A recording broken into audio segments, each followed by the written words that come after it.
hi to my Instagram followers.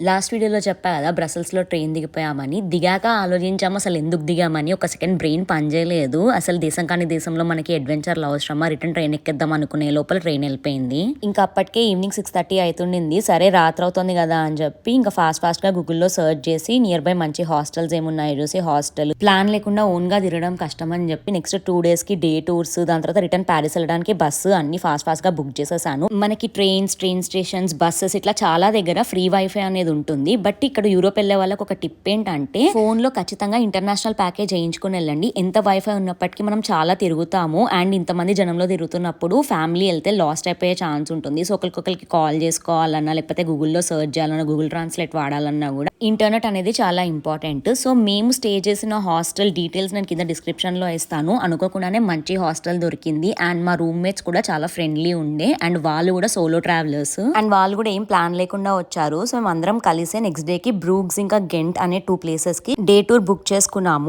Brussels నుంచి ఈ ఊర్లు ఒక 2 hours దూరంలో ఉంటాయి అండ్ ఈ రెండు కూడా historically rich cities in Belgium. ఇప్పటికీ ఈ ఊర్లలో medieval structure, architecture and culture ని ప్రిజర్వ్ చేసి ఉంచారు. అండ్ ఈ బ్రూక్ సిటీలో the basilica of the holy blood అని ఒక చర్చ్ ఉంది. జీసస్ ని క్రూసిఫై చేసినప్పుడు ఆయన ఒంటి నుంచి పడిన బ్లడ్ డ్రాప్స్ ని ఇదే చర్చ్ లో ఒక క్యాప్సూల్ లో వేసి ప్రిజర్వ్ చేసి ఉంచారు. ఇదే ఆ క్యాప్సూల్. అది ఎవరు టచ్ చేయకుండా ఉండడానికి ఒక గ్లాస్ బాక్స్ లో వేసి పెట్టారు. ఆ బ్లడ్ ఎండిపోకుండా ఇప్పటికీ ఫ్రెష్ గా అలానే ఉంది. అండ్ బెల్జియం వచ్చి మనము బెల్జియన్ వాఫిల్స్ తినకపోతే ఎలా? అండ్ ఇక్కడ ప్రతి సందులోనూ ఒకటో రెండో వాఫిల్ షాప్స్ ఈజీగా ఉన్నాయి. అండ్ ఇక్కడ వాఫిల్స్ మన ఇండియాలోను యుఎస్ లోను దొరికే వాఫిల్స్ కన్నా చాలా డిఫరెంట్. అంత స్వీట్ ఉండవు. అండ్ ఇన్ జనరల్ గానే యూరోప్ అనేది ఒక నాన్ జిఎంఓ ఫ్రీ కంట్రీ. అంటే ఇక్కడ దొరికే ఏ ఫుడ్ ఐటమ్స్ అయినా కూడా ప్రిజర్వేటివ్స్, కెమికల్స్ ఇవేమీ లేకుండా చాలా ఆర్గానిక్ గా ఉంటాయి. అంటే దాని అర్థం ఇక్కడ మైదా పిండి, షుగర్ ఇవన్నీ తినొచ్చని కాదు. అవి నేచురల్ గా అన్హెల్దీ అయినప్పటికీ వేరే కంట్రీస్ తో కంపేర్ చేస్తే ఈ కంట్రీలో దొరికేవి కొద్దో గొప్ప బెటర్. బ్రూగ్స్ ఇంకా గెంట్ డే టూర్స్ మేము ఏ వెబ్సైట్ లో బుక్ చేసుకున్నామో దాని లింక్ కూడా కింద డిస్క్రిప్షన్ లో ఇస్తాను, చెక్అవుట్ చేయండి. బేసిక్ గా ఇక్కడ